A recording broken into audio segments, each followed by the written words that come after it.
Kita berjumpa lagi dalam segmen Historical Issues. Di dalam video saya sebelumnya, kita telah mengenal seorang Kristen yang berkontribusi bagi bangsa ini dalam sosok seorang Amir Syarifuddin.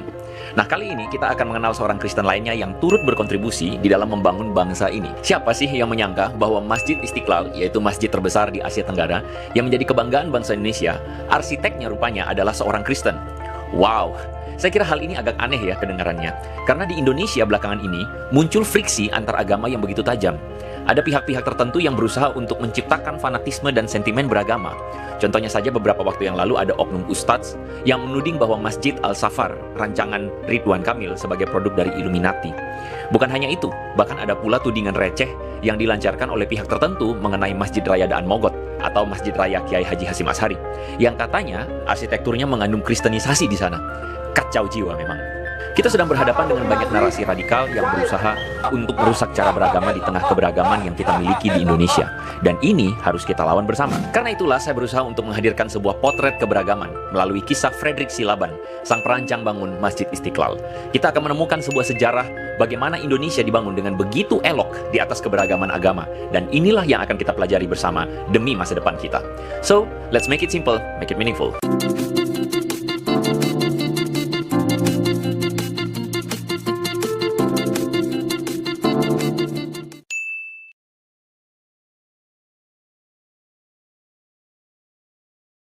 Fredrik Silaban berasal dari sebuah keluarga sederhana di Tanah Batak.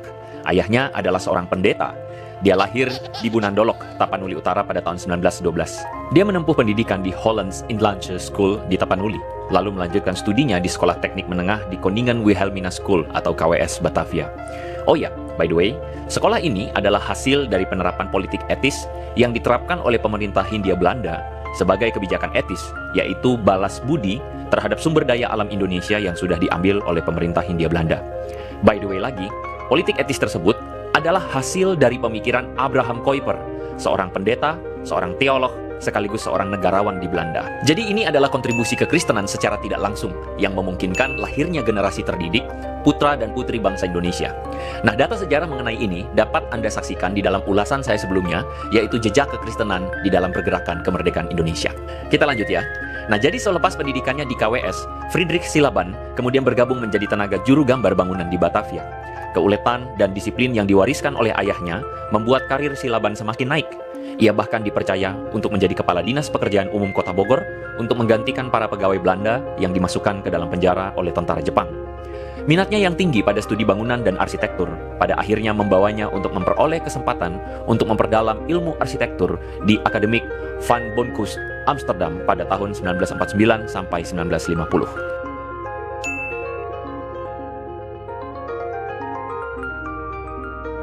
Pada mulanya, Masjid Istiqlal adalah sebuah kerinduan yang dicetuskan bersama oleh para tokoh Islam pada tahun 1953. Di antaranya adalah putra dari Kiai Haji Hasyim Asy'ari, yaitu Kiai Haji Abdul Wahid Hasyim, yang menjabat sebagai Menteri Agama pada waktu itu.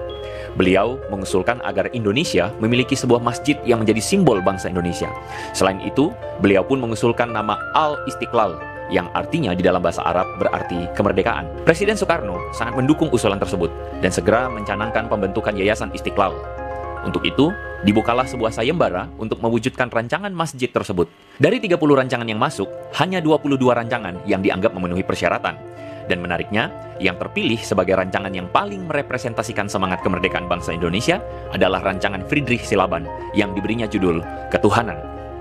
Konsep ketuhanan yang diusungnya itu rupanya membuat Presiden Soekarno dan Dewan Juri lain yang terdiri dari para kiai jatuh cinta dengan desain dan maket yang ditawarkan Silaban.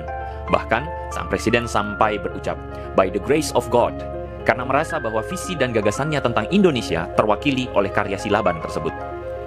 Memang pada awal kemerdekaan Indonesia, Presiden Soekarno berupaya untuk menggiatkan pendirian bangunan-bangunan yang secara arsitektur bisa membentuk wajah Indonesia yang baru, yang modern, untuk menghapus jejak-jejak kolonialisme masa lalu. Bagi Soekarno, Indonesia harus menunjukkan wajah kemandiriannya dengan ciri khas Indonesia. Setiadi Sopandi dalam biografi Fredrik Silaban mengatakan bahwa gagasan Soekarno tersebut rupanya sejalan dengan visi arsitektur Silaban yang sebenarnya hasil sistem pendidikan Belanda. Sebagai arsitek yang kental didikan Belanda, Silaban justru mencoba keluar dari pengaruh Belanda dan menampilkan bangunan yang kaya identitas arsitektur Indonesia. Tidak heran untuk mewujudkan rancangan Masjid Istiqlal yang otentik itu, Friedrich Silaban berkeliling dari Aceh hingga Madura di dalam mempelajari dan menemukan apa yang dikehendaki kaum muslim Indonesia terhadap sebuah masjid, lalu kemudian mengimplementasikannya di dalam arsitektur yang sesuai dengan iklim Indonesia. Jadi bisa dikatakan bahwa desain Istiqlal adalah sebuah desain yang otentik khas Indonesia. Dikutip dari Kompas edisi tahun 1978, Friedrich Silaban mengatakan sambil setengah bercanda, arsitektur Istiqlal itu asli, tidak meniru dari mana-mana, tetapi juga tidak tahu dari mana datangnya.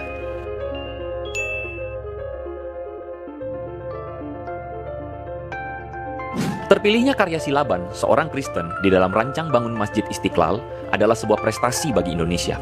Presiden Soekarno maupun para ulama yang menjadi dewan juri pada saat itu berhasil menunjukkan pada dunia bahwa agama bukanlah faktor pemisah, melainkan sebuah potensi dan kekuatan bagi Indonesia.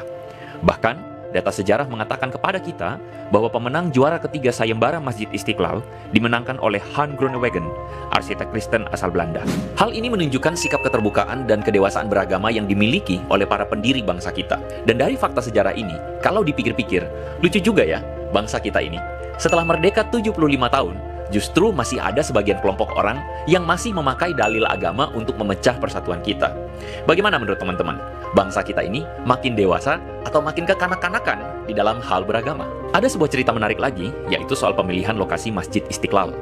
Pada awalnya, Wakil Presiden Muhammad Hatta mengusulkan agar pembangunan Istiqlal berlokasi di Jalan MH Tamrin, yang kini menjadi lokasi Hotel Indonesia, karena pertimbangan lokasi tersebut berada di tengah-tengah lingkungan masyarakat Muslim. Namun, Presiden Soekarno tetap menghendaki agar pembangunan Masjid Istiqlal dilakukan di daerah Pasar Baru, tepatnya di Taman Wilhelmina, bersebelahan dengan Katedral Jakarta. Hal ini penting karena Bung Karno ingin menyampaikan pesan bahwa bangsa ini memiliki semangat persatuan dan toleransi beragama yang sangat kuat sesuai dengan nilai-nilai Pancasila. Jadi bukanlah kebetulan jika Masjid Istiqlal berdiri tepat berdampingan dengan Gereja Katedral Jakarta, karena ini adalah simbol toleransi beragama di Indonesia.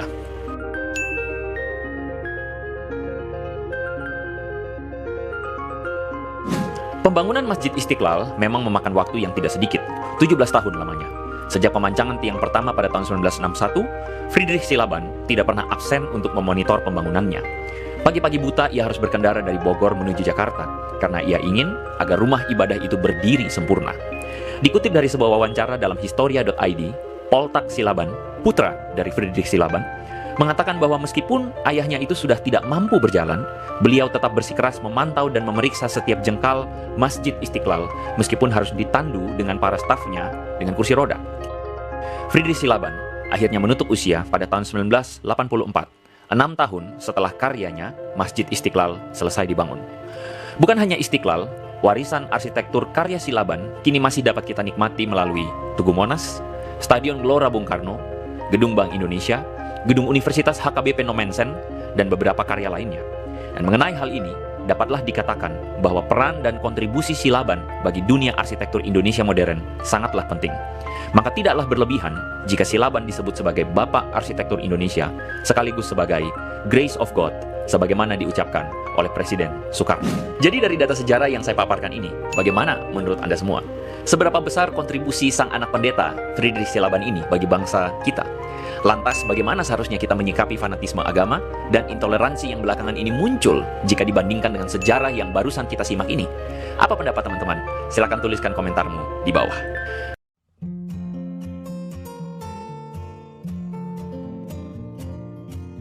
So, sampai di sini saja edisi Historical Issues kali ini.